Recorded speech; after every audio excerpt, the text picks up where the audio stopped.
Oh, hey, yes, I'm still here. Life has been busy, but I've managed to squeeze in a little time to finally get around to Immortals Fenyx Rising, or if you remember its original and more accurate name to me, Gods and Monsters. At first glance, Immortals probably reminds you of another game on the Switch, Xenoblade Chronicles 3. I'm just kidding, it probably reminds you of Breath of the Wild. So if you haven't played it yet, you might be wondering a couple things.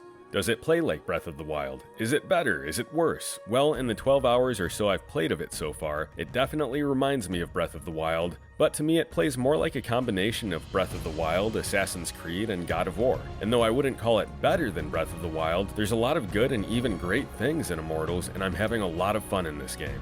First, I honestly think there's some things that Immortals Fenyx Rising does better than Breath of the Wild, to be honest, and the first of those after you get your awesome wings, and they are pretty awesome, is the ability to double jump. It feels natural, and gliding with the wings feels very fun and freeing. And though there was some comic relief in Breath of the Wild, Immortals has humor in spades. And I'm going to guess that will be from start to finish, thanks in large part to Zeus and Prometheus talking back and forth with each other. And for any voiceover files, Prometheus is voiced by one of my favorites, Elias Tefexis, a name that many Deus Ex fans will instantly recognize. They bicker back and forth while Prometheus narrates the story of Phoenix, and I've laughed out loud multiple times while playing the game. Hephaestus' tongs, which he plunged deep into scorching fires and frigid waters. Plunged! Also, even though my Phoenix looks a certain way in this game, thanks to Create Your Avatar section, which incidentally you can change at the Hall of the Gods, your character might look vastly different than mine. And the voice actor will even be different, much like Mass Effect, for example, depending if you're playing as a male or a female Phoenix. How can you art at a time like this? Don't you know what's happening? I think it's safe to say I do not. The game is very much open world and there's lots to explore. There's some very tall statues, you'll run into other gods like Hermes and Aphrodite, and again, much like Breath of the Wild, instead of shrines, you'll have all these vaults. Oftentimes in here, the puzzles are relatively simple, but there are occasional vaults of the gods, as I just passed through Aphrodite's and Ares' vault, and these were significantly bigger than most of the other vaults I've gone through, more akin to a typical Zelda dungeon. Ares' vault was also very large and one I enjoyed along with a stronger boss at the end. As I'm typing all my thoughts, it's only been a day or two since my last playthrough, and honestly, I don't really remember too much of the music other than the title theme. At the same time, what I do remember is how inspired even the music seemed to be from another certain game that you can take a guess at by this point. The music does seem fitting, just not memorable. Although the title theme that you're listening to now in the background track, maybe, depending on my editing skills today, like I said, it's pretty cool. While I do like the visual style, the graphics to me look a little bit muddy to me on the Switch, at least in some of the character models.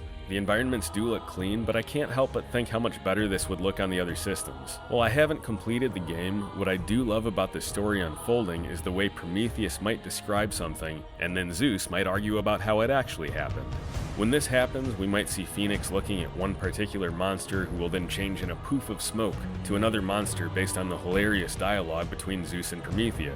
While all of this I do find fun, it's very hard to not keep comparing the game to Breath of the Wild, and along the way for me personally, kind of wishing it was in parts.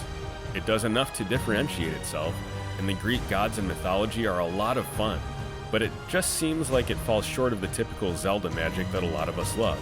Some of these trial challenges I found to be a little bit more of a chore than fun, but luckily these aren't mandatory.